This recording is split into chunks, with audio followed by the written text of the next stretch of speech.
مجلس عوام انگلستان، حقوق مجاهدان اشرف، تهدیدات رژیم ایران، 20 فوریه 2012، اول اسفند 1390.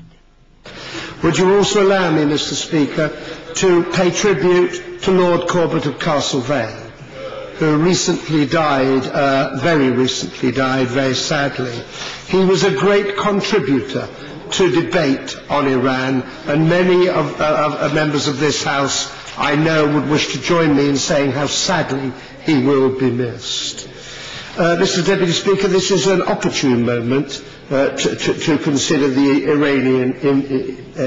Iranian issue. And the conduct and ambitions of the government of Iran run counter to our interests and the peace and security of the region. We mustn't lose sight of that particular fact. We therefore need a credible and sustainable response, and our actions should be based on the most up-to-date information and analysis. Sadly, that hasn't been the case with the Foreign Office, to my own knowledge, over the last 15 years. I wanted to talk at length about the Iranians' record with human rights, but many others have paid heed to that particular problem. And indeed, it is a scar on the face of humanity. We all know that. We know that this is not a regime that we can do business with as trusted allies. They never will be.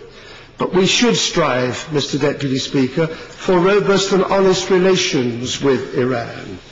Sadly, our approach up until a few months ago has been variable.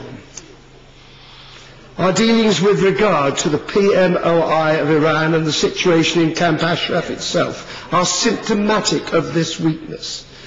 I repeat that the PMOI stated that they were working for peaceful and transition to a democratic Iran in 2002.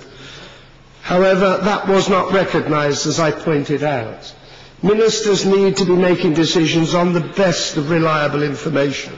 And I said earlier on that there were serious concerns about the quality of analysis and the currency of information. Let me remind members that Camp Ashraf is home to 3,500 Iranian dissidents living in Iraq, all members of the PMOI, and they include 1,000 women. And they originally opposed the mullah's regime. They are the largest opposition group and the greatest thorn in the side of the present Iranian regime, as proved by the fact that more than 90% of the 120,000 political prisoners executed by the Iranian regime have been members of the PMOI. It is their success in harnessing widespread support that engenders the hatred directed towards them by the regime. That is why the blacklisting of the PMOI was an initial Iranian precondition for partition in international talks in 2002. It is why the Right Honourable Member for Blackburn sadly acceded to their request as a result of attempting to appease Iran. The talks, of course, never happened. Of course I will. Nobody doubts the courage of PMOI, but how will attacking Iran help them? I will explain that. The Honourable Member has made the point about how looking at the case of the PMOI will help in the Iranian situation.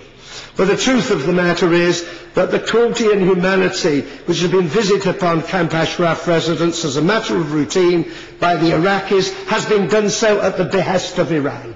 They have acted as their proxies. And I would argue that changing that situation, ensuring that the Iraqi government, Mr. al-Maliki, the Prime Minister, changes their attitude as they should do, would diminish Iran's position in the Middle East and weaken their role in the wider world. That's how changing our attitude to the PMOI